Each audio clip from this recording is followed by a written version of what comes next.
Have you ever been certain your telephone would ring in the next 10 seconds? Or have you ever walked down a strange street and had the feeling that you knew what lay beyond the unturned corner? Yes? Then you've had a brief encounter with the world of the unknown.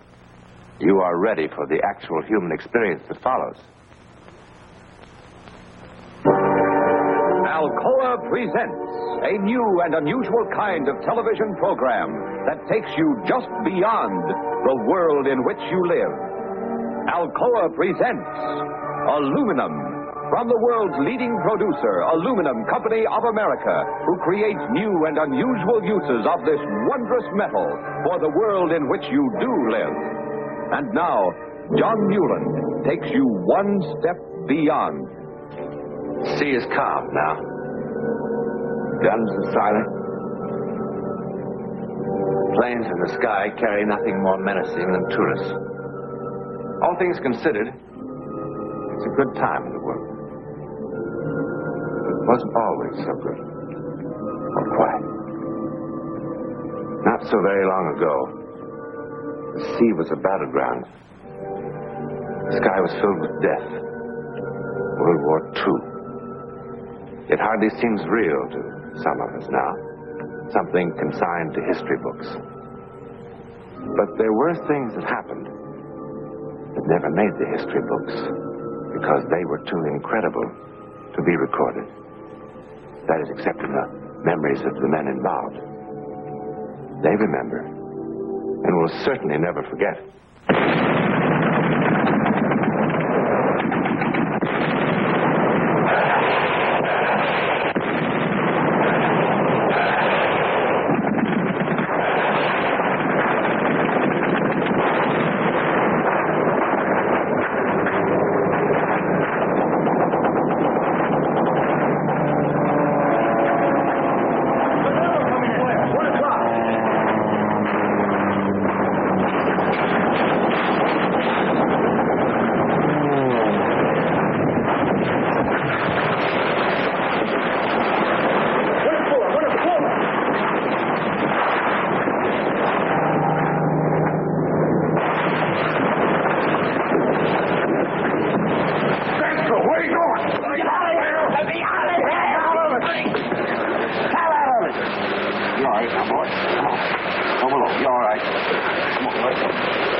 How many hits did we get? 2, sir. Nothing serious. All right. Secure all battle stations. Secure all battle stations. Secure all battle stations. Well, I hope it's the last we see of them for a while. Sir, all gun crew reports secured. What was the follow-up on number 1 gun? Driscoll came unglued, sir. Well, take him below and have Harris tend to him. I did, sir, but Harris is in no condition to treat a sick dog. Again? Yes, sir, again. The engineer and officer report, sir, the electrical board is out. Be at least 6 hours before repairs are completed. All right, boats. Aye. Well, this is sure a lucky day. So for 6 hours, we just sit here. Wonder how long it'll be before one of their reconnaissance planes spots us. It'll be quite an afternoon, sir. Could be. What do you suppose made young Driscoll crack up? He'll be all right. I'm not worried about him. Harris? Yes. I think I understand, Harris. Well, I don't, sir.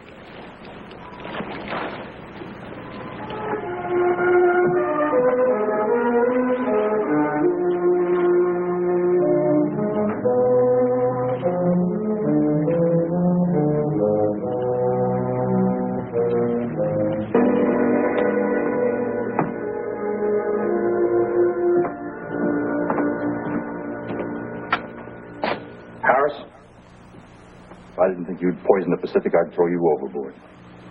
Wouldn't that be against Navy regulations, sir? Knock it off and stand up. That's going to be a little bit of a problem.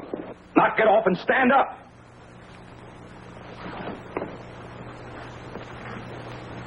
Oh, I've had a belly full of you, Harris.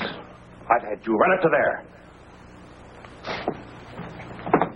man in the brig. Aye, sir. Let's go, Harris. All right, gently. Let's go. Come on, brother, gently.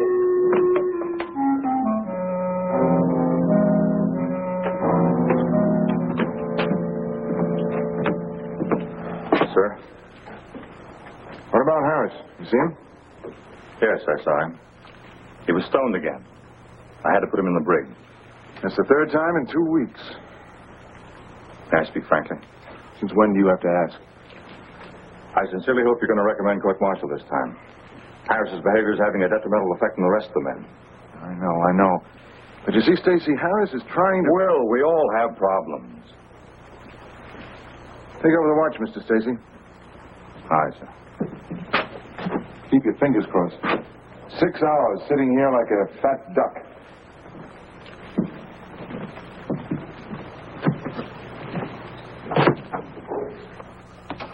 On your feet, Harris. On your feet. All right. That's all, Boston. Aye, sir.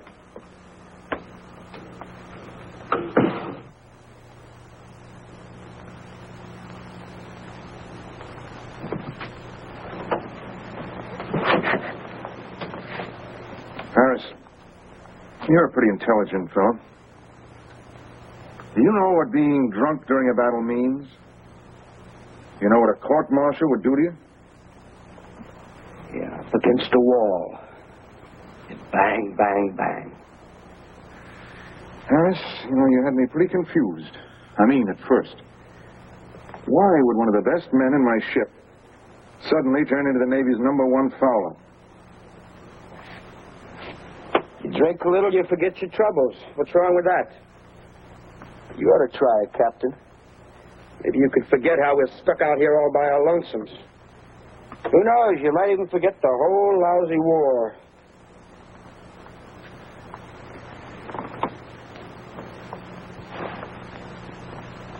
Has the drink helped you forget your brother? Yeah, I found out about it a couple of days ago. What loudmouth slob? That's none of your business. Everything on this ship is my business, and don't you ever forget it.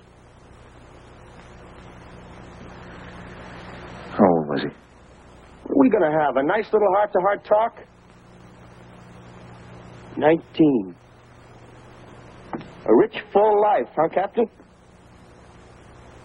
I'm sorry. Who isn't? Everybody's sorry. The Navy Department, my mother, the girl who was in love with him. Nobody's as sorry as me. I talked him into enlisting.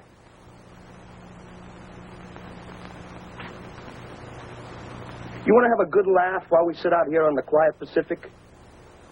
This kid brother of mine decided he wasn't going to fight. He and his girl were going to get married, and they were going to be medical missionaries. Take penicillin and the word of the Lord to the Hottentots. But after Pearl Harbor, I had a nice long talk with little brother.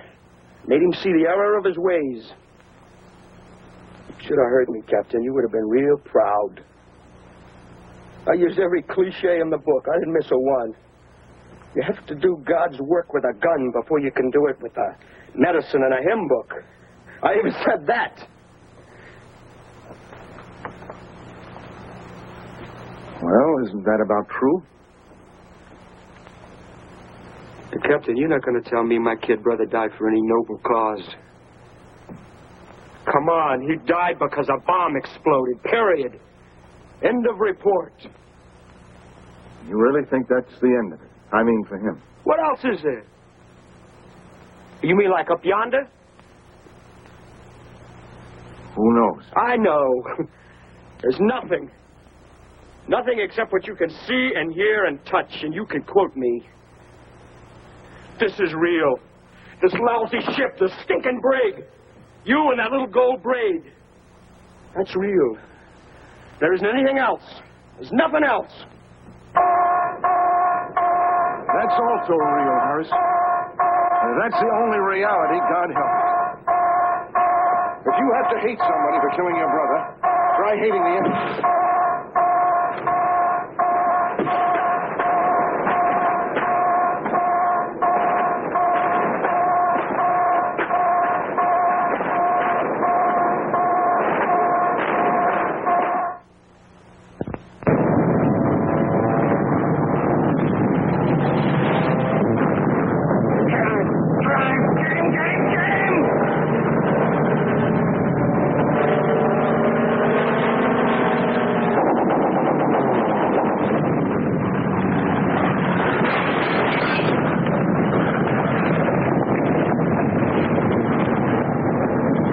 get him to the wardroom.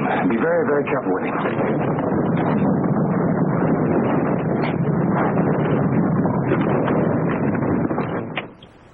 But, sir, you know we're under strict orders not to break radio silence. Just do as I tell you. Contact the heavy cruiser Athena and tell them I want to talk to their chief surgeon.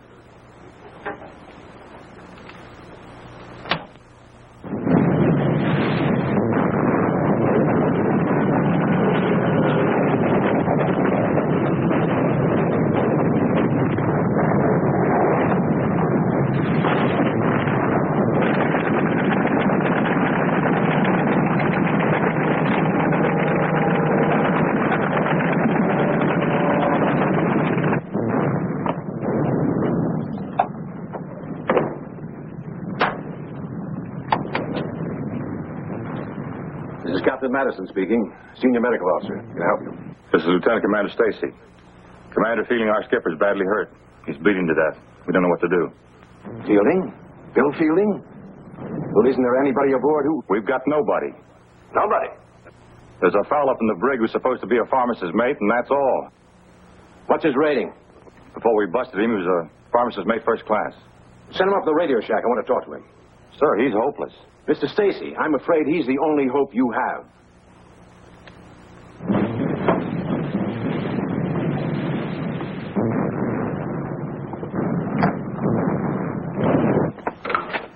On your feet, Harris. Welcome to my home away from home, Mr. Stacy. On your feet. You gonna throw me in the ocean like you promised? Move, Harris.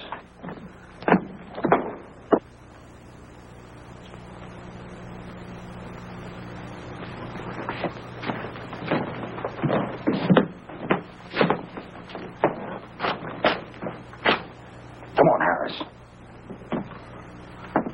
Check that shrapnel wound in his neck. We need to know just how serious this is.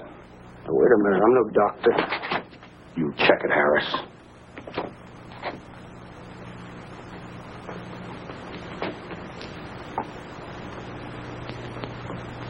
Wow.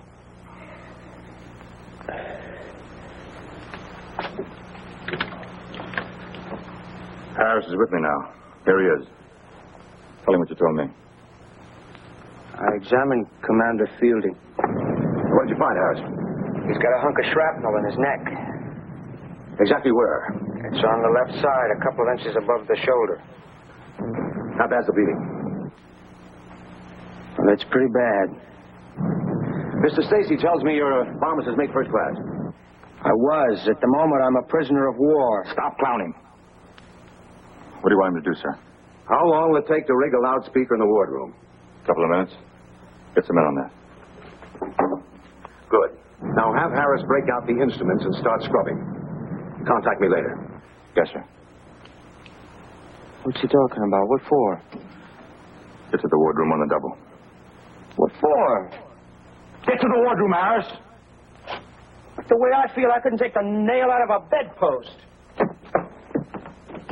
What if I say I just won't do it? What are you going to do, shoot me? You're going to do it. Look, can I get this through your head? Even if I was feeling okay, I couldn't do it.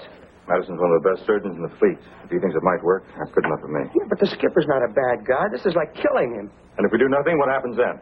Here.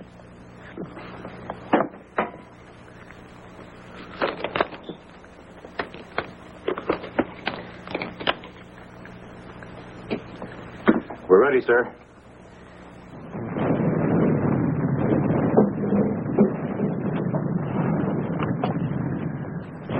Have you started the plasma? Yes, sir. Look, sir, I got the shakes so bad I can't do this. Is he still unconscious? Did you hear what I said? Is he still unconscious? Yes, yes. All right, good. Now, we can't risk using anesthetic in his condition. Sir, will you please listen to me? Now, you listen to me. This is tough. We're stuck. You're going to do it. You're going to follow my instructions quickly and carefully. You're going to do exactly what I tell you to do. Your skipper happens to be a very good friend of mine.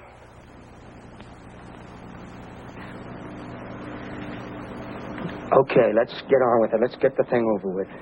All right, now. Get some Kelly hemostats from the tray. Yes, sir. Open the sterilizer and get those hemostats and put them in the alcohol.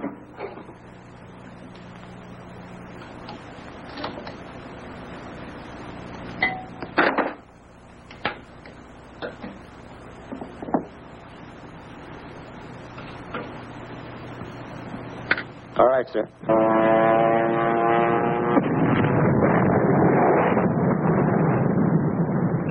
Now, swab down the wound with antiseptic and drape the area with sterile towels.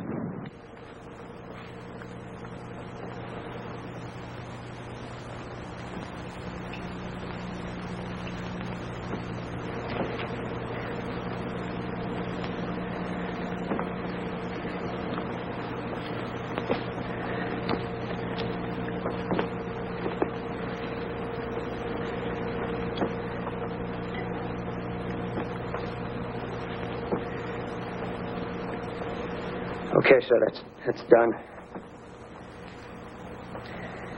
Sir? Dr. Madison? Dr. Madison, are you there? Yes. All right now, Harris. The first step is to clamp off the small veins, tie them with a suture. You'll see which ones I mean when you begin.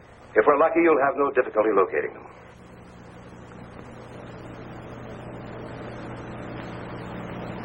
Put another hemostat in there.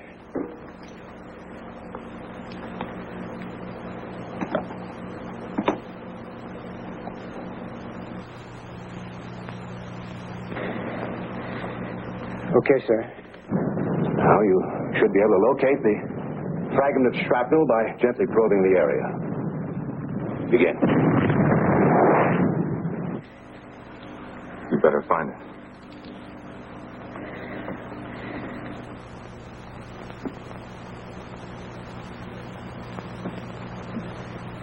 Look, will you wipe my forehead, please?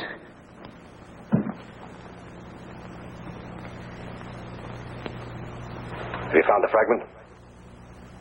Yeah, I found it. What's the exact position? It's just left of the jugular vein.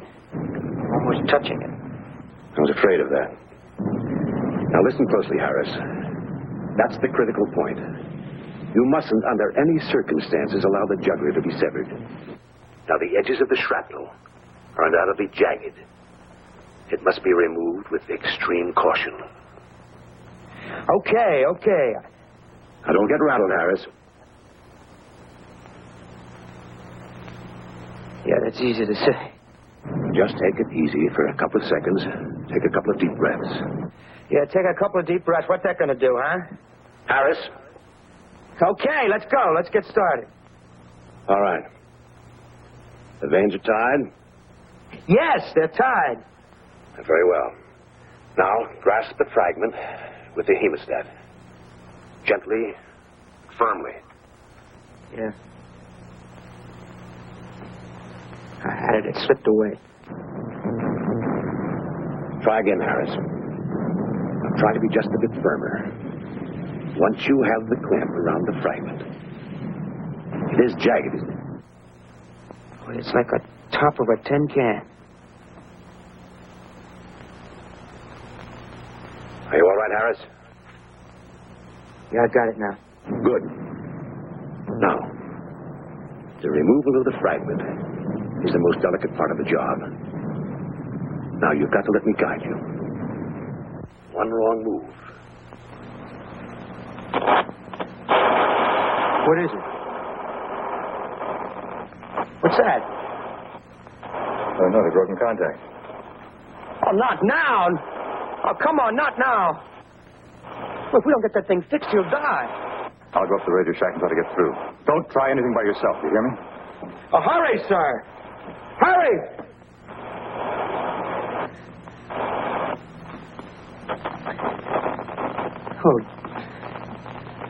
Oh, come on.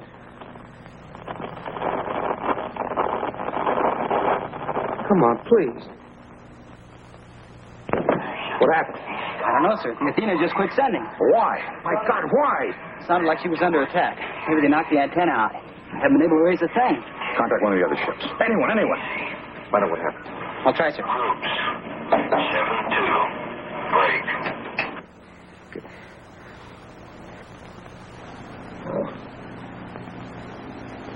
Dr. Madison, for God's sake. Come on, please. Harris? Harris? Yes, sir. What happened? We lost contact.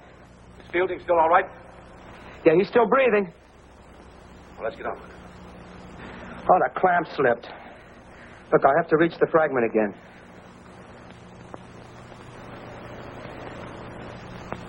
Okay, I got it. All right. Now begin to withdraw the shrapnel. Very slowly. Straight toward you. That's it.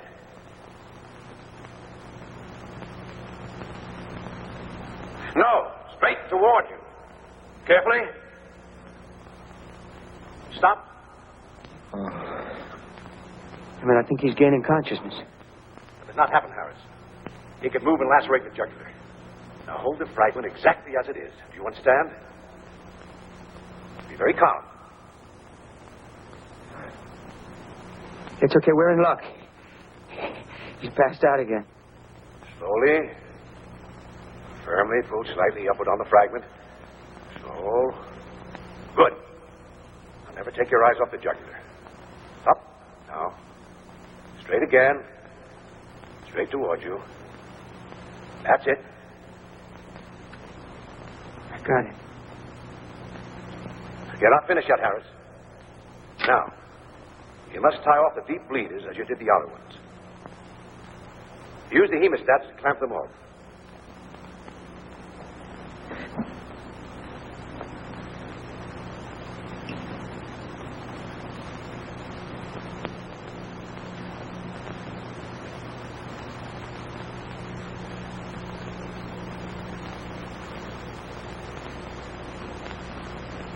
Okay. Yes, sir. Well, what next? Dr. Madison, what kind of bandage do I put on? Harris. What next? Yeah. I told you not to go on without Madison. I didn't. What do you mean you didn't? He guided me every step of the way. I couldn't have done it without him. We contacted the Dayton. The Athena received 2 direct hits. One bomb caught the radio room. Killed everybody instantly. Everybody. What?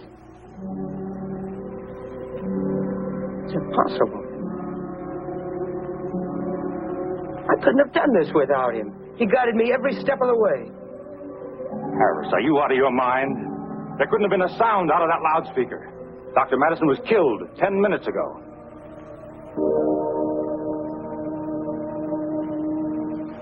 Lieutenant Commander Stacy was right about one thing. The heavy cruiser USS Athena did take 2 direct bomb hits from enemy aircraft at 10:40 hours, March the 22nd, 1944. One of the bombs knocked out the communication system of the ship, at the same time killing radio man First Class Tom McCrory and Captain Clyde Madison, the senior medical officer aboard the USS Athena.